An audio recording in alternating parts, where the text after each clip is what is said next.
Hey guys, so I just ordered, you guys have seen my videos. I'm a big fan of AliExpress. Yes, it's China. Yes, there's going to be people that don't like China, do like China, but for PC parts, used parts, I'm a big fan. I've had a lot of experience. Again, I'm not sponsored by them or anything, but I think you can find some really good deals if you select the right sellers on AliExpress. But anyway, today in this video, we're going to be analyzing the B75A by this company.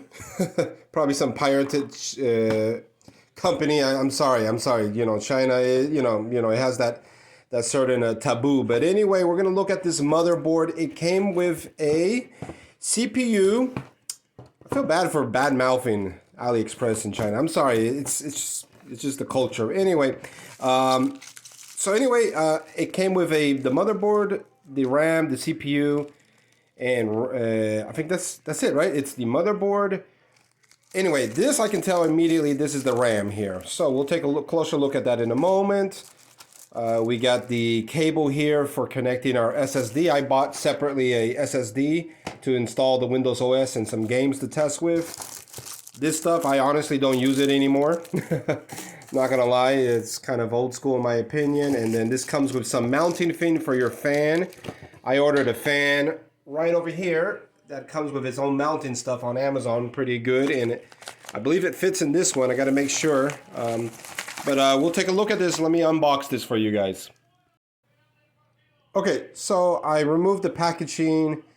Here's the motherboard. This is how it looks. It looks just like the picture I saw. They've already gone and done us the burden. It's not really a burden to install the computer. The computer itself, the CPU. This is, let me take a look. This is a i5-3470. Yes, again, a very, older model, but it's, hey, it's i5 3rd gen. But for purposes of playing games, esport titles, medium demanding games, and depending on the high-end demanding game, if you pick the right settings and use some upscaling like FSR, I'm pretty sure, no doubt that the CPU with the motherboard, the RAM would be able to handle some of those titles. So I may be tempted to get Elden Ring just to see, and worth of getting a demanding game. I have a bunch of demanding games. I can probably do Cyberpunk, see how it. But of course, in gaming PCs, you have to have a good CPU. Again, this is a. It is what it is. It can get us by on most games, okay? But if you're looking for the latest and greatest, maybe the CPU is going to struggle. But I love testing hardware that has some, that's outdated, old, and we can see how it performs today. So I'm going to be putting it inside this case here. I have to decide if I want to match it up with, sorry for the mess, a Intel Arc card or a RX 470 or this guy right here is a RX 90. I've been doing some testing, or the RX 460. You guys know I'm a big fan of this little OEM GPU. I have some power supply. I have another power supply. I'm going to be selling some of these computers after I do some testing for you guys. But anyway, just a quick look. It's very small. We got two RAM slots. We have your traditional 24 pin power supply. It doesn't come, this came from China, so overseas you're not allowed to include a Cmos battery, so I'm going to have to find one, hopefully have one laying around here somewhere among my stuff. Just your typical small form factor. It even has space for a M2 NVM SSD right here. It's two of them, so there's, it's for the price, I think this only cost me like $50, including the CPU, including the RAM, the motherboard. It's a pretty good deal, guys. So again, let's see what type of games it is. I'm gonna go ahead and work and put it inside this older case that I have. Maybe even slap on a nice little anime sticker here, potentially. Right, some anime sticker to give it. Again, this is not going to be a RGB case, right? It's going to be just very plain, but we can just spice it up a little bit by putting a anime sticker or something like that. But let's see how it goes. Let me go ahead and work, and I'll give you a quick update. All right, like I said, I knew this was going to be a RAM stick, so I'm going to just take that. It goes in a certain way. Please watch my videos. I'm going to try to remember to link it on this video, but you got to insert it a certain way. I think this is DDR4 or DDR3. I can't remember exactly, but I have a whole bunch of videos that show you how to build your own computers. If you have questions, I respond to you guys in the video comments. I'm always happy to help you guys out. You know, I want to teach you guys how to build your own computers. I've been doing it for decades now. And if you want, I can always build a custom-made one for you. I do sell computers, gaming computers on the side, in addition to my main job. But yeah, let's go ahead and proceed with this build. Okay, so just update. So I ended up not having the Cmos battery. This is, by the way, you can find this at any, pretty much your local store. This is it's going to be hard, maybe hard for you to see there, but it's a CR2032 battery. And I just went to my local dollar store and I grabbed like 3 packages of these. A package comes with 2 of them, and it only cost me $1.25 each package. So pretty affordable. Not a big deal. I'll have some for next time I run into a situation. Again, this is a motherboard that comes from China, and they don't ship the Cmos because apparently it's dangerous. Risk and stuff like. One thing I did wanted to bring to your attention is if you do buy some of these motherboards from AliExpress, I'm going to flip over the motherboard, but this doesn't come with a CPU back bracket or something. It's called something along the lines. So if you were going to buy your cooler for this motherboard CPU, you wouldn't have a place to tighten the screws on your cooler onto the motherboard. But fortunately, I've been buying this particular cooler from Amazon quite a bit, and basically it's going to sit inside on top of the on top of the CPU, but they do include the back bracket. So this is the back bracket. I'm going to line up the holes and put it on the back of the motherboard, and then I'll be able to screw the CPU cooler fan on right there, and I won't have any issues. So let me do that now. Hopefully that made sense, but again, I welcome you to look at my videos where I explain more details on how to do this, okay?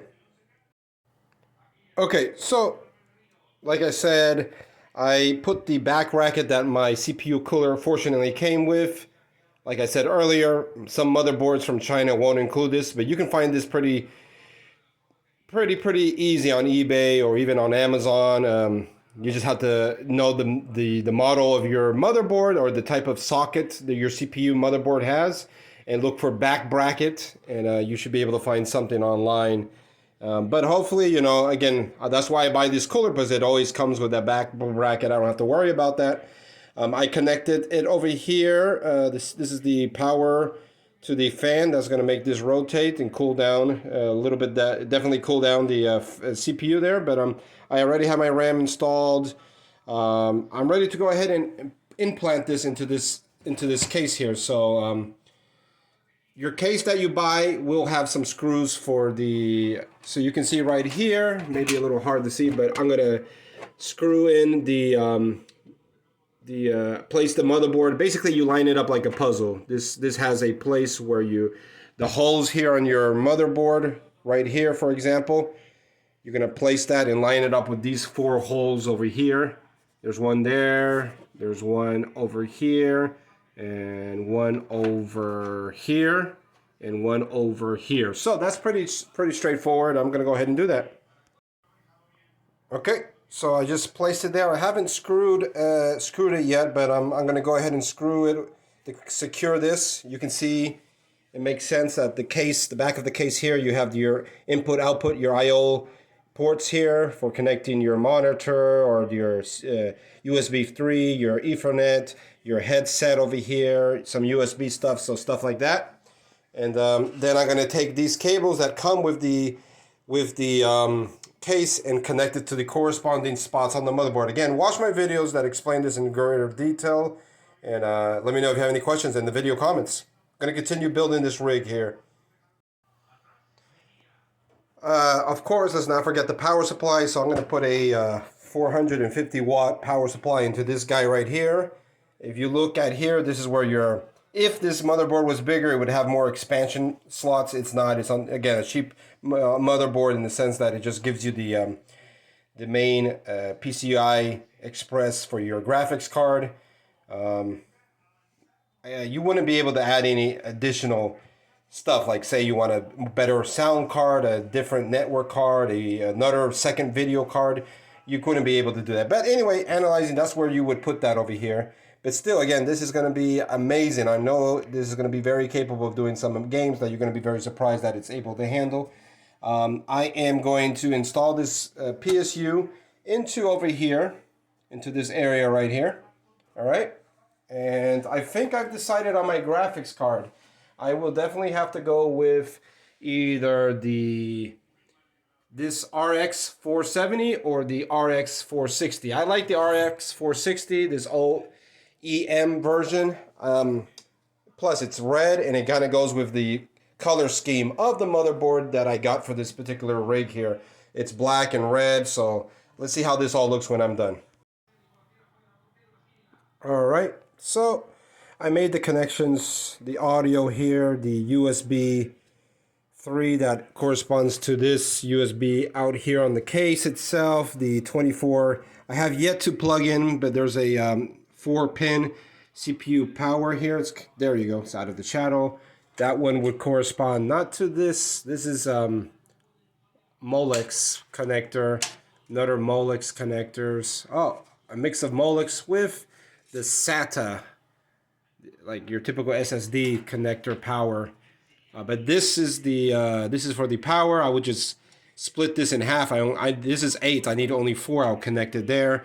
But then I will be grabbing the graphics card and placing it inside in this slot right here, as you'll see. But yeah, hopefully you're following along. Let me know if you have any questions.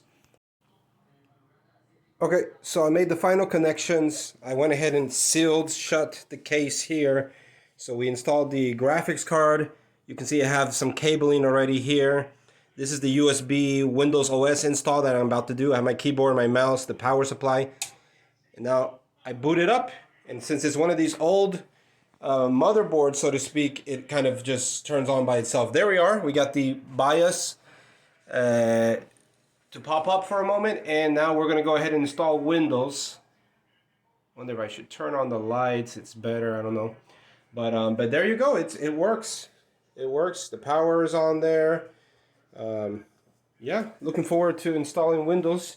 You can see that the USB here is activating. It's loading Windows, and we're going to be able to go and proceed to do the installation that we normally do with Windows. We haven't gotten to the part where it asks for your username, password, stuff like that. But see if I can turn this on. You can see a little bit better. But there we are. There we go. We got the Windows fin to pop up. This is going to be English US. Yeah, I mean English United States. Go ahead, US keyboard. Hit install. And I might as well just show you guys how I do this installation. Again, this is more for the people that build computers, and then I'm going to hand this off to the owners of the computer itself. But go ahead. I don't have a product key. That can be inserted later. I'm going to go ahead with Windows 10. I'm still a big fan of Windows 10. You hit next there. Give it a moment. It's going to say, do you agree to the terms by Microsoft? You hit next. You go to custom install Windows only. This is for advanced, but you see I have my SSD that I installed. I didn't show you guys that, but I did install one of these guys here. I put that inside. I connected it to power and connected it to the motherboard with a data cable. And then we're going to go hit next here. Basically 512 gigabytes. At least it's advertised that way, but it comes out to be 476 gigabytes. And that's it. It's going to go ahead and start installing Windows, and we'll wait for that to happen. There's the update. It's progressing nicely. 28%, 29, 30. You can kind of get the idea of the speed that it's going. 31. And let's wait. While we wait for Windows to go ahead and install, we're at 70% here. You can't see it, but now you should be able to see it. Anyway, this is what I'm telling you. This is the I/O sleeve or shield, and you could place this here. But I'm gonna get people are gonna say you're right and I'm wrong, or I'm wrong. Okay, so I believe that again, these are they're a little troublesome. They're a little bit problematic to kind of inserts. That's why I've never been a really fan of using this, but you know, some people say it's going to protect your motherboard. You know, this is a little bit exposed, but my theory is it's always good to have some more ventilation. Now, this case doesn't have any more fans installed. It's very compact. So for me, I like the idea of leaving this opening here without the I/O shield. Removing these here, you can put your fingers in through here as well. So I like to let the case breathe a little, let some of that heat come out. But again, this is not all that powerful of a system, so I think it's okay to have a PC case without any fans. That's my personal opinion. But yeah. So anyway, we're gonna almost to the point where we can start answering the questions.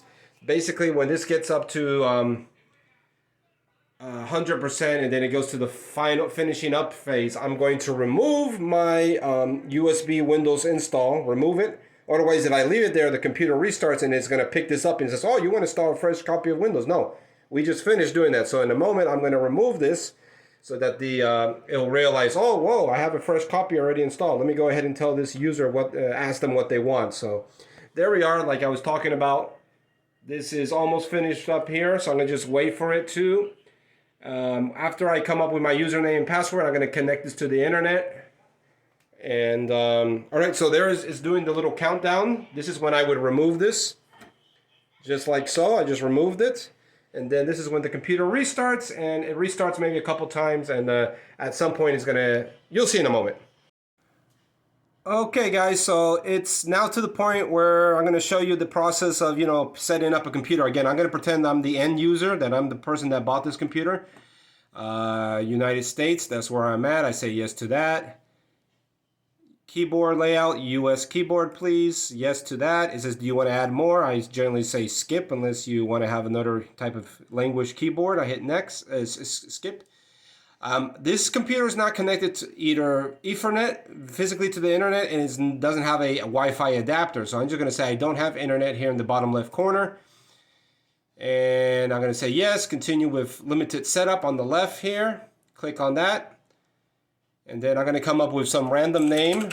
Look at that wonderful name I just came up with. Next, I'm going to come up with some password of my choosing. Let's do... Don't recommend you do this, but 1289. Okay, 1289. And we're gonna type again 1289. If you had a headset connected, you would hear the AI voice lady talking to you about, hey, you do it again. We're gonna go ahead and set up my first pet, Tom. And that's a security question. Next security question. I just go with what city you were born. I'm going to say Tom as well. T-O-M. Again, you can respond this the way you want. I'm just childhood nickname. I'm going to say I'm Tom just to keep it simple. There we go, Tom. Again, I recommend you do it more elaborate, more, but this is just a test computer for me at this point. And it's going to say, do you want to have all this stuff? Privacy. I'm going to say no to all that. Normally you'll say yes, but I'm just going to say no to this stuff here. I don't want any of this. Find my device, location, diagnostics, just way of the big companies spying on you. So I'm going to say no to that. I'm going to hit accept here. And then, oh, it's me, Cortana. I'm going to say not now. I don't want to set up Cortana. And then that's pretty much it. This will take a couple minutes. Hey, we're getting your computer ready, and I'll show you the next part. Okay, so you'll see this message. This might take several minutes. We're almost to the point where I think this guy will be almost ready. I just decided to start recording, and oh, there we go, almost there. Okay, we're almost be able to load into the. Here we are. Now what I'm going to do is take this PC. I'm going to connect it to my router so I can have fast internet. The first thing I'm going to do is install Windows updates. And after I've got it fully updated, I am going to, just wanted to show you guys something real quick. Control-Shift-Escape brings up the task manager, and then I'm going to show you the performance tab. You can see that this is like AliExpress promised me. It's an i5-3470, and there you go. It has 16 gigabytes of RAM, DDR3 apparently. All right, that's fine. And that's it, guys. That's it. That's it. I'm not sure why there's a 100% utilization of the CPU, but that'll be interesting to see if that's going to cause us any issues in our testing with gaming or when I connect it to the internet. But that's it. Let me go ahead and do that. And I've been talking a lot. I normally don't talk this much, but I just want to show you. The next part of this video is going to be have all the Windows updates completed, all the games I want to test, and I'm going to show you from my phone because I am using my phone. I'm going to show you the FPS counter on some of these different games. There you go. Again, this is a little bit older CPU, so you can see it was at 100% utilization. Then it went back to a normal operation because I'm not doing anything on this computer. So there you go. All right, guys. So the moment of truth has arrived. I finished connecting this computer to the internet. I did Windows updates. I also did the DDU method. It's a method, display driver uninstaller method, where I completely clean out the computer. Check out the video that I have for that. But basically, Windows will try to install some drivers on it, and then it's normally very old drivers. But you uninstall it with the DDU method, and you disconnect the computer from the internet. And but before that, you need to download the latest GPU drivers for your particular graphics card. Long story short, this is the best way I can optimize my computer with the latest and greatest graphics drivers, where I have control of it, where I disconnect my computer, have DDU method, get rid of old drivers and stuff that are affecting my graphics, and install the latest graphics. So I am going to go ahead and start. I think I'm going to do maybe 3 or 4 games to test, and here are the results. Let's go ahead and take a look and start testing, and then we'll analyze. Oh, before any of that, I would like to show you and confirm to you guys the system that I do have here. So the CPU here is an Intel i5-3470. All right, 4 cores, 16 gigabytes of DDR3 RAM. I'm actually wired into the network here, and this is the latest driver available for this graphics card. This graphics card is the RX 460, and let's see what it can do in some of the games like Fortnite and some other games. Okay, let's start now.